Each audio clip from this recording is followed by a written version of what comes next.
მოგესალმებით. ეხლა ისეთი პერიოდია, რომ სოფელში ძალიან აქტიური სამუშაოებია, პირადად მეც მაქვს აგერ მარწყვის კრეფა დავიწყე.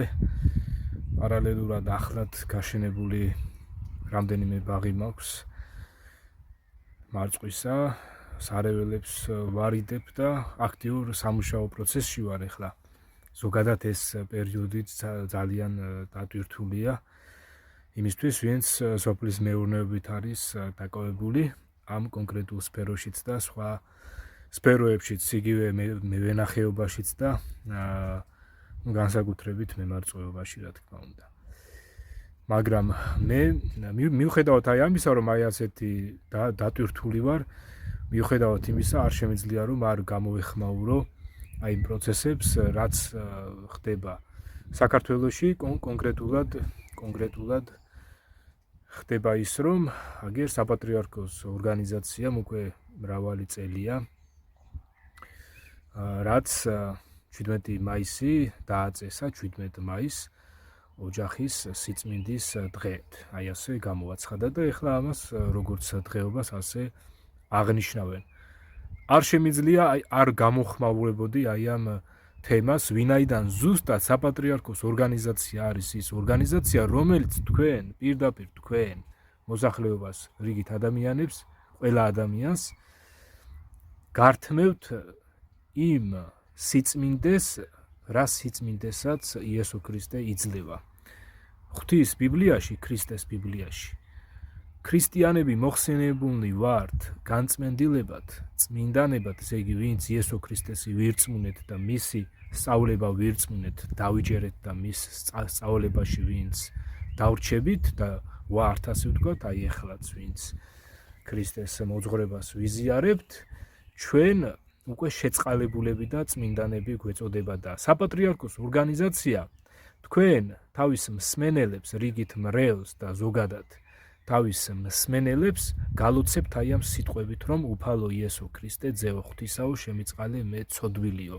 და ამ დროს ბიბლიაში ქრისტიანთა მიმართ ჩაწერილია, რომ ჩვენ იესო ქრისტემ უკვე შეგვიწყალა და გაგვწმინდა თავისი სისხლით და მადლობას უნდა ვეუბნებოდეთ აი ამისთვის მას. უფრო კონკრეტულად მინდა რომ აგიხსნათ რას ვლაპარაკობ, რაზე ვაკეთებ აქცენტს და კონკრეტულად აი რა შუაშია ამ ოჯახის სიწმინდესთან, აი ეს საპატრიარქოს ორგანიზაციის აი ეს სწავლება, რომ აი ასე უნდა ილოცოთ, ეს არისო იესოს ლოცვაო, რომ უფალო იესო ქრისტე ძეო ღვთისაო შემიწყალე მე ცოდვილიო. ეს იესოს ლოცვა არ არის ქრისტიანების იესოს ქრისტიანების უფლისადმი ლოცვა ეს არ არის. ქრისტიანები იესოსადმი უფლისადმი, ესე იგი, აი ასე არ ვლოცულობთ. სანამ ადამიანი გაქრისტიანდებოდა და მანამდე უფალს შეხვდებოდნენ, ისინი მას ევედრებოდნენ შეწყალებას. ხოლო უკვე ჩვენ, ვინც იესო ქრისტესი ვირწმუნეთ, მისი სწავლება დავიჯერეთ, ჩვენ უკვე აგერ თავად უფალი გვასწავლის იმას, რომ მან ჩვენ შეგვიწყალა და ზუსტად მან თავისი სხეული, თავისი თავი შესწირა ცოდვისგან გამოსასყიდ მსხვერპლად და თავისი სისხლით გავგწმინდა და გვეუბნება, მოგვიწოდებს, რომ ვინც ამას ირწმუნებსო, ყველანი გათავისუფლებული იქნებითო ცოდვისგანო და ვინც ამას ირწმუნებს, ესე იგი, ვინც მე მირწმუნებსო და ჩემს სიტყვაში დარჩებაო და არ უგულებელყოფს მის სწავლებას, აი ასეთი მორწმუნეები უკვე შეწყალებულები და განწმენდილები ვართ.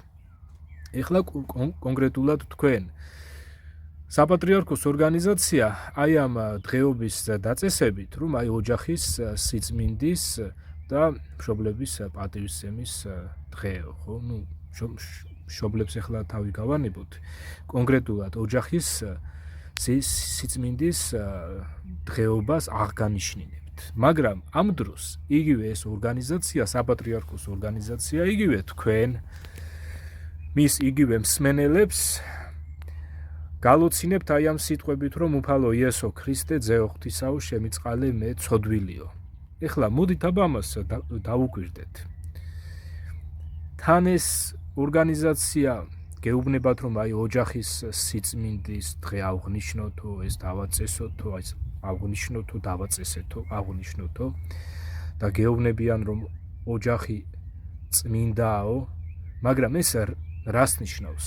სადღაც აბსტრაქტული ცნება ეს ოჯახის სიწმინდე და თქვენ არ გეხებათ ეს? რას ნიშნავს ეს, ესე იგი? თუ კი აი მაგალითად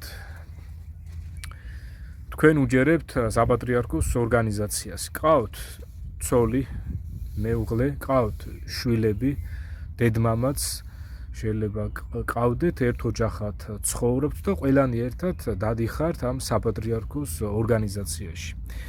ესე იგი ეს საპატრიარქოს ორგანიზაცია აი ასე აბსტრაქტულად გეუბნებათ აი იმას, რომ განყენებულად, ესე იგი, რომ განყენებულად გეუბნებათ აი იმას, რომ თქვენი ოჯახი წმინდაო და აგერ ოჯახის სიწმინდის დღე დავაწესეთო და მოდით ერთად ავღნიშნოთო, ეს დაუკავშირეს ამ გახრწნილ LGBT პროპაგანდას, რის წინააღმდეგიც მეც ვარ, კი ბატონო, მაგრამ რა ფორმითაც ეს ორგანიზაცია უპირისპირდება, ასე ვთქვათ, აი ამ LGBT პროპაგანდას, მე ამას არ მივესალმები და კონკრეტულად ეხლა აი ამას იმიტომ გელაპარაკებით, რომ ზუსტად ეს ორგანიზაცია, რომ თქვენ ნამდვილ სიწმინდეს გართმევთ, გპარავთ, რომელიც სიწმინდესაც და განწმენდასაც, თქვენი თავის განწმენდას გთავაზობთ იესო ქრისტე და საპატრიარქოს ორგანიზაცია მუდმივად ცოდვაში გტოვებთ. აი მაგალითად, ესე იგი, როდესაც თქვენი ოჯახის თითოეული წევრი, მამა, დედა, ცოლი, შვილი, თქვათ, ქმარი, თითოეული მათგანი ინდივიდუალურად ლოცულობთ აი ამ სიტყვებით, რომ უფალო იესო ქრისტე ძეო ღვთისაო შემიწყალე მე ცოდვილიო. ესე იგი, თქვენ თავებს ცოდვილებს უწოდებთ და ამაში რჩებით. ესე იგი, იესო ქრისტესთან თქვენ ბოლომდე არ მიდიხართ და მუდმივად აი ამ ცოდვილობაში რჩებით და თქვენ არღებულობთ იესო ქრისტეს სწავლებას იმასთან დაკავშირებით, რომ მან უკვე გაგვწმინდა, მან აგერ ჩვენი ცოდვები თავის თავზე აიღო, გაგვწმინდა თავისი სისხლით და ეხლა ეს უნდა დაიჯეროთ, რომ თქვენ მართლაც გაწმინდავდეთ. მაგრამ საპატრიარქოს ორგანიზაცია წინ ნაბიჯს არ გადგმევინებთ და მუდმივად აი ამ ცოდვაში გტოვებთ და ამ დროს თან გეუბნებათ, რომ აი ოჯახის სიწმინდის დღეს აღნიშნავთო.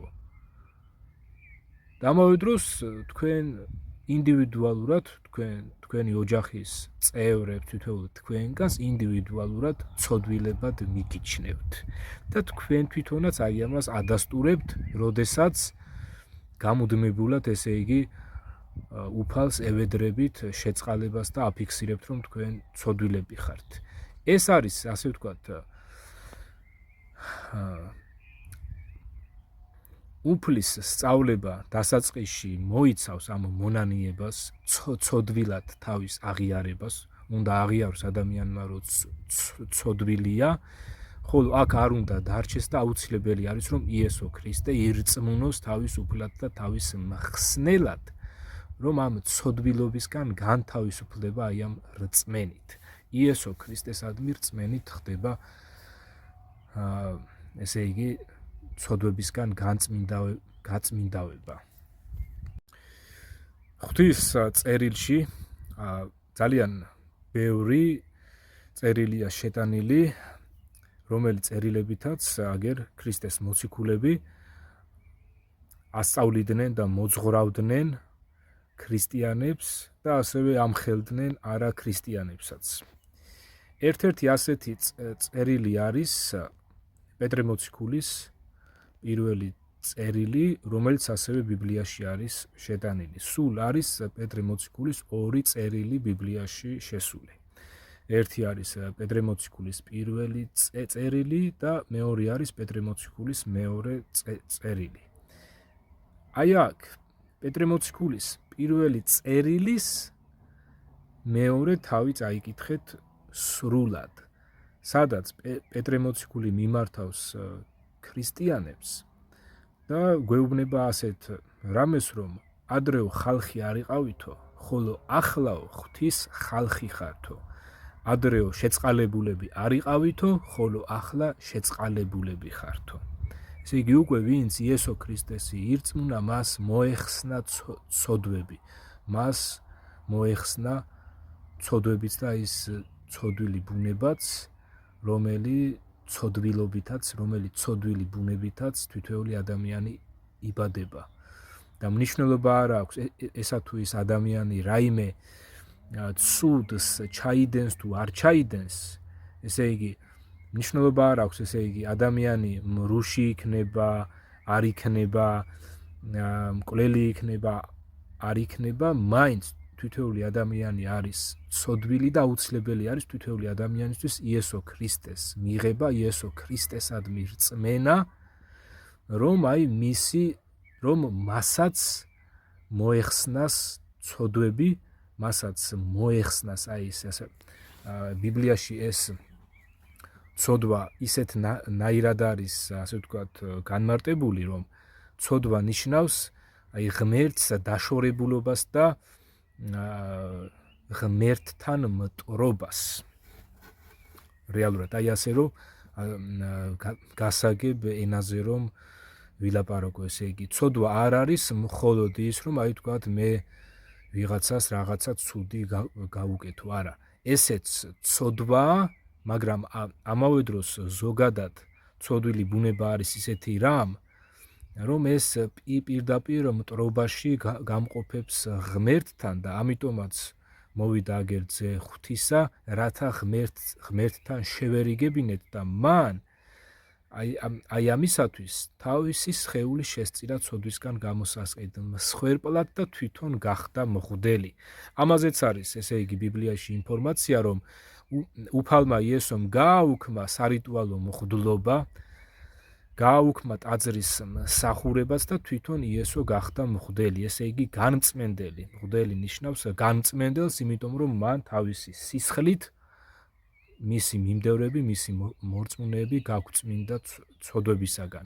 და თქვენ საპატრიარქოს ორგანიზაციის მსმენელები მრავალ საკითხში ხართ მოტყუებულები, იმიტომ რომ ამ საპატრიარქოს ორგანიზაციას დამახინჯებული სახით ისევ აქვს ეს სამღვდელო სარიტუალო სისტემა, ისევ აქვს ეს სატაძრო მსახურება, ოღონდ ესეც კი დამახინჯებული სახით არის და ზოგადად აგერ ბიბლიიდან თქვენ გაიგებთ იმას, რომ უფალს ეს მღვდლები, ეს ტაძრები, ეს სხვადასხვა რიტუალები, ეს საცეცხლურით საკმევლის კმევა და ესე იგი საკურთხეველში შესვლა და იქ რიტუალების ჩატარება ღმერთს ამათთვის არ დაუვალებია. აგერ ბიბლიაში წაიკითხეთ ახალი აღთქმის ერთ-ერთი გამორჩეული ნაწილი, იგივე წერილი არის ებრაელ ქრისტიანთათვის გაგზავნილი წერილი.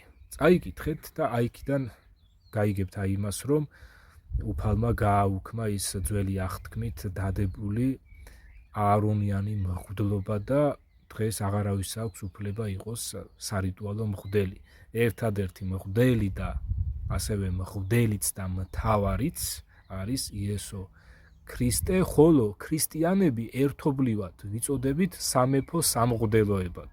და ამაზე ლაპარაკი არის აგერ პეტრე მოციქულის პირველ წერილში, ბიბლიაში. პეტრე მოციქულის პირველი წერილი მოძებნეთ, წაიკითხეთ და აგერ განსაკუთრებით მეორე თავი მე რაც მოვიყვანე მაგაზე, ასე ვთქვათ, ციტირე.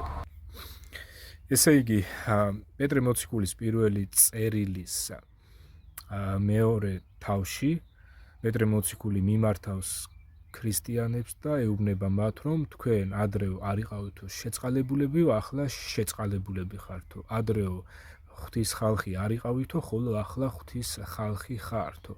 იმ დროინდელ ქრისტიანებსაც ეუბნება ამას და დღევანდელ ქრისტიანებსაც გვეუბნება ამას და თქვენ თუ იესო ქრისტეს სწავლებას ბიბლიაში ორიგინალში არ გაეცნობით, თქვენ იქნებით მოტყუებული ამ საპატრიარქოს ორგანიზაციისგან და აი ასე რაღაცა დღეობებს აღგანიშნინებენ, მაგრამ თქვენ წმინდანები ამათთან ვერ გახდებით.